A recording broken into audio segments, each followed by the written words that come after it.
Mistednin distinti, sinjuri.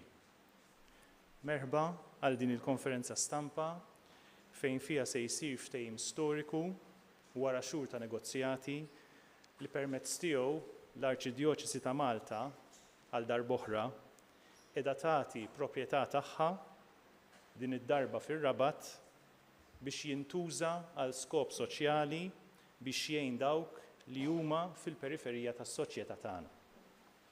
Fil-fatt, dik li sa ftit xhur ilu kienet dar għall-anzjani fir-Rabat u għaw qed nirreferi għal dar Sawra li tinsab hekk kif titla it-tela tas-Saqqajja, sejra tingħata għal 65 sena lil The Malta Trust Foundation.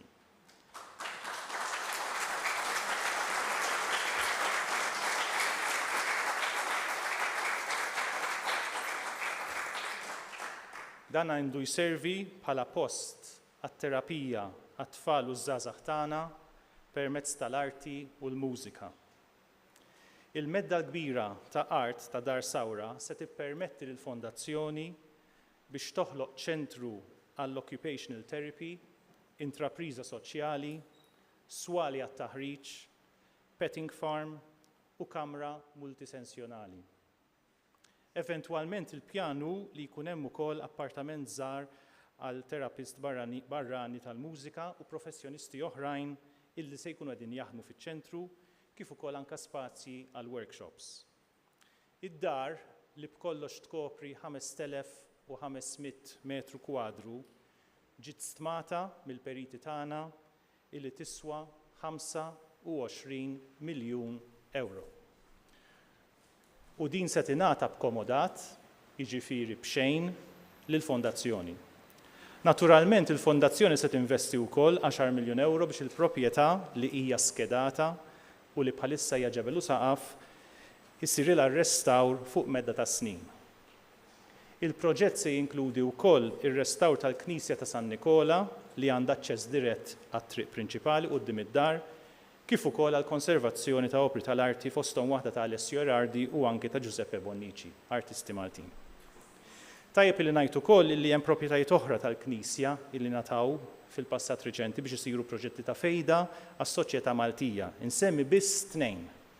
L-Istituta dell'Ajdecini f'Santa Venera li se jintuża minn St. Michael Hospice u se jinfetaħ uffiċjalment fil-Ħarifa, kif ukoll Dar Sant'Anna fl-Isla. Però Dar Sawra biex niġu lura għal Dar Sawra, dina dar li mbniet fl-aħħar tas-seklu 17 hija msemmija tabib Nikola Sawra u fl-1654 nefaq ġidu kollu biex inbniet dik id-dar li kienet tintuża wkoll dak iż-żmien bħala sptar. Il-perit Lorenzo Gafà ingħata il-kuntratt biex jinbena dan l-isptar fir-Rabat. Nistieden issa l-eċċellenza tagħha Mer Luis Colejro Preca biex tindirizza lilkom preżenti hawnhekk. Grazzi.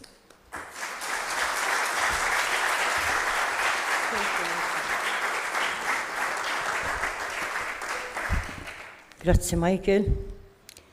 Eċċellenza Arċisqof ta' Malta Monsignor Charles Cicluna. Eċċellenza Isqof Joseph Gallia Kurmi. Father Noel, Father Martin.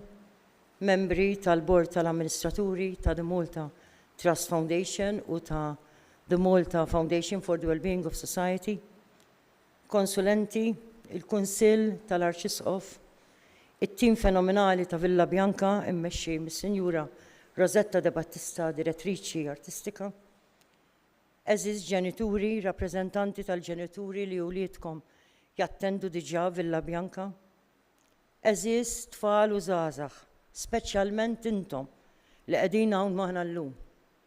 Queven, Melania, Kyle, Joey, Ella, Jacob, Christine u Alessia. Mhux l-ewwel darba li Edgar u jien u jgħat miegħi hawn illum segwejna lill-Arċisqof xi quddiesa. U wara nibqgħu nixtarru dak li jkun qal fl-omelija. Iżda llum qed niftakar f'omelija dwar is-Sammaritan it-tajjeb. Għax kif ġieli għamel, qed jurina t-tifsira tagħha bl-impenn kbir tiegħu u tal-Knisja favur it-tfal u żgħażagħ b'diżabilità. Huwa verament unur u privileġġ li qegħdin hawnhekk illum flimkien biex fi ftit mumenti oħra ser niċċelebraw pass ieħor importanti fil-missjoni tagħna bħala The Malta Trust Foundation u l-Knisja f'Malta b'risq it-tfal u żgħażagħ b'abbiltajiet diversi. Kristu jistidinna l-koll biex inħobbu lill-arna bħalma nħobbu lilna nfusna. U hekk qed nippruvaw nagħmlu permezz tal-ħidma tagħna b'risq dawn it-tfal u żgħażagħ. It-twemmin soċjali tal-Knisja huwa teżor għani ta' erf dwar kif nibnu soċjetà ġusta minkejja l-isfidi ta' soċjetà moderna li faċli nintradmu fil-ġirja tal-konsumerizmu u l-egoizmu. Il-profondità u r-rikkezza ta' dan it-tagħlim dejjem affaxxinani u ispirani għax fil-fond tiegħu jisħaq fuq id-dinjità tal-bniedem u d-diċenza umana. Huwa msejjes ukoll fuq id-dmirijiet u r-responsabbiltajiet lejn xulxin, lejn il-familji tagħna u lejn is-soċjetà. Fuq kollox huwa msejjes fuq il-valur li naħsbu f'arna, speċjalment dawk vulnerabbli fostna.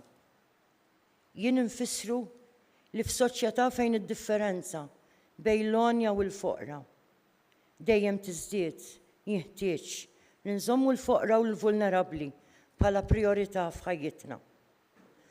Għalija dan ifisser li għandna nħobbu lill-proxmu tagħna kollu kemm hu bla distinzjoni u li rridu nibbażaw il-valur tas-solidarjetà fuq ħidma favur il-ġustizzja soċjali. Għalhekk, Aziz Arċisqof, irrid nirringrazzjak li kont katalist b'din l-opra tal-lum li qed tagħmilni tant ferħana u gburija li jiena nisranija. It-trasferiment ta' dar Sawra fir-Rabat mill-Kurja ta' Malta għal 65 sena valur ta' 25 miljun euro se jagħti bidu għal proġett jew aħjar għal ta' Sawra Empowerment Hub. Dan huwa l-akbar proġett li se jkollha The Malta Trust Foundation għaliex se jkollha l-lok li tiżviluppa hub state of the art, diversità sħiħa ta' attivitajiet u ħidmiet b'risq it-tfal u żgħażagħ b'diżabilità u l-familji.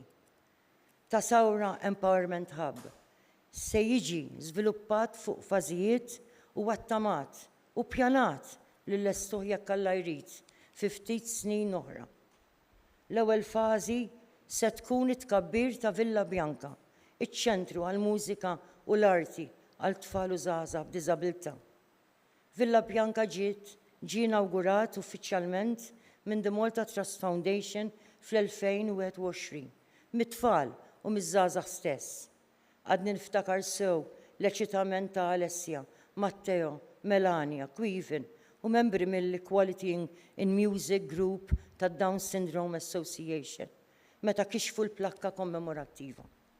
Kien mument simboliku li permezz tiegħu ridna nwasslu l-messaġġ li Villa Bjanka kellu jkun ċentru ta' eċċellenza fejn jilqa' tfal u żgħażagħ li sa dak iż-żmien ma kellhomx fejn jistgħu jmorru biex jiżviluppaw il-ħiliet mużikali u artistiċi tagħhom. Jidher li l-messaġġ li ridna nwasslu jiġifieri li Villa Bjanka kellu jilqa' fih lil kull tifel u tifla bi kwalinkwe abbiltà wasal malajr u dan rajnieh mill-konkurrenza bla preċedent tal-familji li rreġistraw immedjatament lit-tfal tagħhom. Mill-ewwel xhur ditt tinġema waiting list li llum qed tlaħħaq il-250 tfal. Villa Bjanka huwa ċentru li jirrappreżenta mhux biss spazju fiżiku, iżda spazju ta' tama, ta' aspirazzjoni u ta' empowerment lit-tfal, liż-żgħażagħ, lill-familji u lis-soċjetà tagħna. Ridna noħolqu ambjent fejn it-tfal jistgħu jirnexxu, fejn leħenhom jinstema', fejn id-dinjità u drittijiet tagħhom ikunu rispettati, fejn il-familji jsibu s-serħan u l-paċi f'qalbhom. Aħna kburin li bl-għajnuna tAlla Villa Bjanka huwa ċentru state of the art, kif jgħidulna ta' spiss l-istess esperti u speċjalisti barranin fis-settur. Ksibna l-fiduċja anke ta' universitajiet barranin li qed jgħinuna fit-taħriġ u l-ispeċjalizzazzjoni ta' Maltin biex inkunu nistgħu ngħinu fil-bini tal-kapaċità nazzjonali biex pajjiżna jkollu l-professjonisti speċjalizzati fis-settur. Illum il-5 ta' Lulju qegħdin nagħmlu pass storiku ieħor biex din il-viżjoni mhux biss inkomplu nwettquha, iżda jekk Alla jrid issa ser inkunu f'pożizzjoni li anke inkomplu nkabruha. F'Tasawra Empowerment Hub se nkomplu noffru firxa ta' programmi u servizzi immirati biex nrawmu il-kreattività, ir-reżiljenza u l-istima personali. Dan il-ħab se jaħseb għal ħtiġijiet diversi ta' tfal u taż-żagħżagħ tagħna fl-etajiet u fil-fażijiet differenti ta' ħajjithom. Il-missjoni tagħna hija ċara. Irridu li dan il-ħab ikun spazju fejn it-tfal jistgħu jiżviluppaw ħiliet ġodda u jibnu relazzjonijiet dejjiema ma' sħabhom u l-mentors tagħhom. Se jkun spazju fejn jitrawwem il-ħolm u jitwettqu l-aspirazzjonijiet. Il-ftehim tant importanti tal-lum jimmarka l-bidu ta' kapitlu ġdid fil-vjaġġ tagħna bħala The Malta Trust Foundation lejn soċjetà aktar inklusiva, lejn soċjetà li tagħti l-appoġġ mistħoq, lejn soċjetà li toħloq l-opportunità ta' żvilupp ta' ħiliet u ta' empowerment holistiku għat-tfal u żgħażagħ kollha u l-familji tagħhom. L-iskop tagħna huwa li nibqgħu nistinkaw biex nibqgħu innovattivi u kuraġġużi biex nippromovu drittijiet u l-well-being ta' kull tifel u tifla li jgħixu f'pajjiżna. Irridu nkomplu naħdmu biex nassiguraw li l-valur tal-ġustizzja soċjali, tad-dinjità u d-diċenza umana flimkien mal-valur tal-ekwità jinżammu ħajjin u attivi fostna bħala poplu. Grazzi Aziz Eċċellenza Arċisqof ta' Malta tal-li qed tkun katalist biex dan il-vjaġġ uniku nagħmluh flimkien. Flimkien qegħdin inwasslu messaġġ verament b'saħħtu ta' dedikazzjoni u determinazzjoni biex niżguraw li t-tfal u żgħażagħ kollha irrispettivament mill-abiltajiet tagħhom ikollhom l-opportunità li jirnexxu, joħolmu u jiżviluppaw l-akbar potenzjal possibbli. Tasawra Empowerment Hub ser ikun post fejn tiġi ċċelebrata d-diversità, fejn it-tfal u żgħażagħ jidhru, jinstemmgħu u jiġu valutati bħala ċittadini u kontributuri denji ta' dan il-pajjiż. Aħna nemmnu li kull tifel u tifla jisħoq ilhom ambjent ta' appoġġ li jaħseb għal bżonnijiet uniċi tagħhom, firxa ta' programmi u servizzi mfassla apposta biex ngħinuhom itejbu l-abbiltajiet diversi tagħhom. Għalhekk Tasawra Empowerment Hub għandu lan li joħloq spazju fejn it-tfal ikun jistgħu jikbru, jitalmu, jiffjoruxxu f'ambjent ta' trawwim inklusiv. Il-missjoni tagħna hawnhekk hija ċara li nkissru l-ostakli, nrawmu l-fema u noħolqu komunità fejn kull tifel u tifla iħossuhom imsaħħa u appoġġjati. Dan il-ħab se jkun post fejn it-tfal jistgħu jesprimu t-talenti tagħhom, jiżviluppaw ħiliet ġodda u jibnu biberiji dejjema. Ħab fejn ikunu jistgħu jesprimu lilhom infushom b'mod ħieles u konfidenti għax jafu li huma maħbubin għal dak li huma. Hekk kif ser niffirmaw dan il-ftehim, ser nkunu qegħdin niftħu l-bibien għal Tasawra Empowerment Hub. Għalhekk inħeġġeġ li kulħadd, il-poplu tagħna kollu jiftaħ qalbu wkoll u jiftaħ moħħu għal possibiltajiet bla tarf li hemm quddiem uliedna. Ejjew nimpenjaw irruħna biex noħolqu soċjetà fejn it-tfal b'abiltajiet differenti jkunu mhux biss inklużi, iżda wkoll iċċelebrati għal kontribuzzjonijiet u l-perspettivi mill-isbaħ uniċi tagħhom. Qabel nagħlaq rrid nirringrazzja lill-ġenituri li qed jagħtuna l-fiduċja li kapaċi naħdmu ma' wliedhom b'risq il-well-being holistiku tagħhom. Fl-aħħar nett irrid nerġa' ntenni l-ħar tiegħi lilek, Aziz Arċisqof, tal-fiduċja li tajtni u qed tagħtina. Irrid li nagħmlu gburi bix-xogħol soċjali li se nwettqu bl-għajnuna tAlla, b'risq id-dinjità tat-tfal u taż-żgħażagħ kollha. Imbagħad permezz tas-suċċess divers tagħhom konvinta li se jgħinuna inwasslu wkoll il-messaġġ li l-Mulej ħalaq lil kulħadd potenzjal, iżda li huwa sta għalina bħala soċjetà li nagħtuhom l-appoġġ li jixirqilhom. Grazzi tassew minn qalbi. Thank you.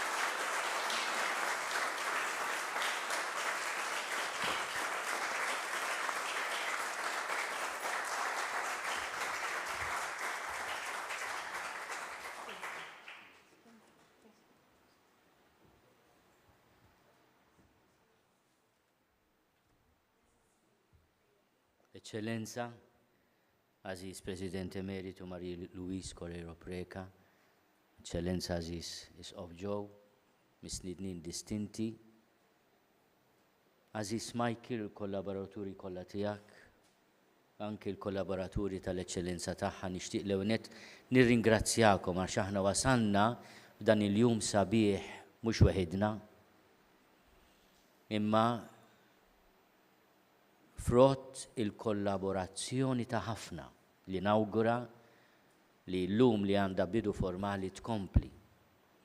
Kont qed nitkellem mal-Eċċellenza tagħha qabel li hemm bżonn li nagħtu futur lil din l-inizjattiva li hija ħafna ikbar minna li tittejx lil hemm minna għaliex il-bżonn huwa kbir u Ġesu għafdaħna b'din ir-responsabilità li nieħdu ħsieb xulxin meta spjeganna li l-proxmu tagħna huwa dak li huwa qrib tagħna. Eċċellenza, inti għamilt riferiment għal parabola sabiħa li għamel Ġesu fuq l-insejħula tas-Samaritan it-tajjeb. Is-Samaritan li kien kategorija eskluża mis-soċjetà Ebrajka ta' żmien Ġesu kien jaf xi tfisser ma jagħtux kasek jew tkun diskriminat. U meta jilmaħ ludi nofsu imnezza mitluq għal-mejjet fil-ġem ta' triq, il-Vanġelu juża 3 verbi. Raħ, qalbu tqanqlet għalih, resaq lejh. U aħna qegħdin nagħmlu hekk illum b'risq kategorija importanti ħafna tas-soċjetà. Il-Papa Franġisku jallimna mhux biss bil-kliem ma bl-eżempju ir-risposta tagħna l-insara għall-kultura li hu sejħilha l-kultura tal-iskart. Li tpoġġi t-tikketti fuq in-nies, uħud tpoġġihom fuq pedestal, l-oħrajn tiskarthom. Imma r-risposta tagħna hija li nagħmlu bħalma għamel is-Samaritan li faħħar Ġesu fil-parabola tiegħu. Nunet li konna l-kuraġġ inħarsu u naraw, mhux nagħlqu għajnejna. Li tara tfisser li tkun taf ir-realtà kif inhi.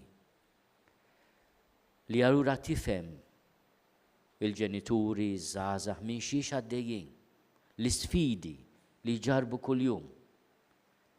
U tipprova tifhem ukoll jekk hemm soluzzjonijiet li inti tara. Imma waqt li tara u tifhem, inti jkollok qalb tal-laħam li tgħader, tħenn, mimlija kompassjoni, mimlija tenerezza għal dak li jkun, qalb li fil-vixti tagħha kif jgħid il-Vanġelu kważi tinħal bl-imħabba. Ja dan l-atteġġjament li jrid jakkompanjana aħna u niffaċċjaw sfidi kbar.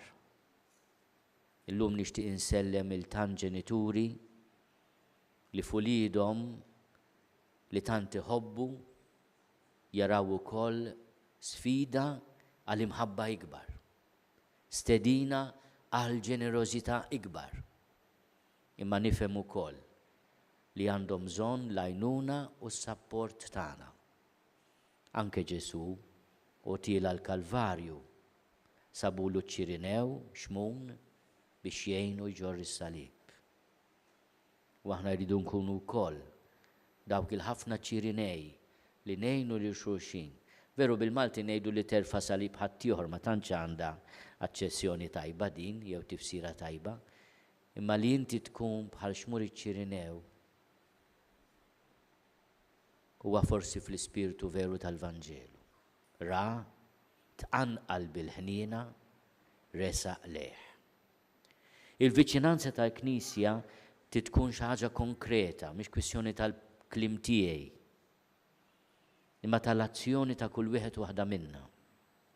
Ta' ġesti bħal dawn, ta' apprezzament tal-kultura, l-patrimonju li ħallewna ta' qabilna, u d-domanda fondamentali, kif jista' dan il-wirt kbir jintuża bl-aħjar mod għall-eżiġenzi tal-lum. Jiena nemmen li fuq il-proposta u l-inizjattiva tal-eċċellenza tagħha Marie Louise u d-disponibilità tal-Arċidjoċesi hemm din is-sinerġija.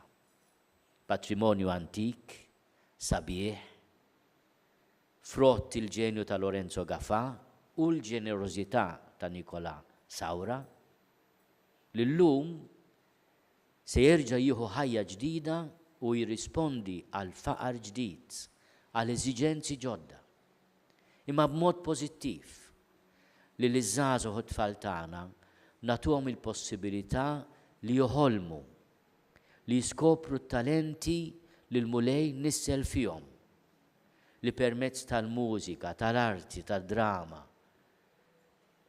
tal-kuntatt man-natura, tal-ħolqien barka minn Alla, f'ambjent sabiħ u majestus, kif jixirqilhom? Jixirqilhom l-aħjar. Qed nagħtuhom l-aħjar, għax hekk jixirqilhom.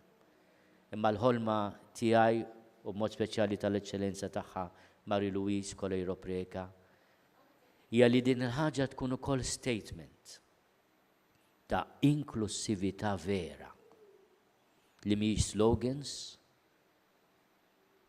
imma hija imħabba fil-konkret. Jiena nixtieq nirringrazzjakom illum tal-preżenza tagħkom, tas-sapport tagħkom. Illum qed nagħtu bidu formali għal ħolma li bdiet titwettaq. It-talba tagħna tkun u l-barka tagħna tkun li narawha tasal fit-twettiq tagħha u tkun ta' servizz għaż-żgħażagħ tagħna. Grazzi ħafna.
Nibqgħu bil-wif għax hija xewqa tiegħi li nitolbu flimkien u mbirku din il-ħaġa li qed nibdew flimkien. Fl-isem tal-Missier u tal-Iben u tal-Ispiritu Santu. Amen.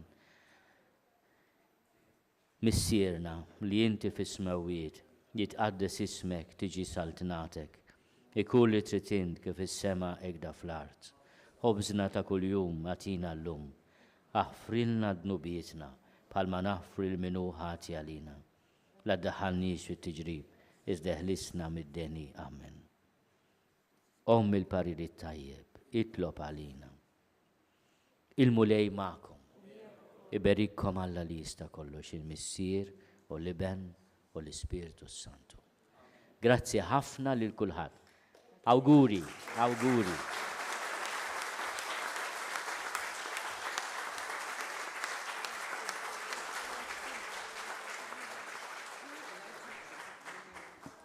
Nistidinkom tieħdu drink tal-okkażjoni kif toħorġu mir-refettorju. Grazzi.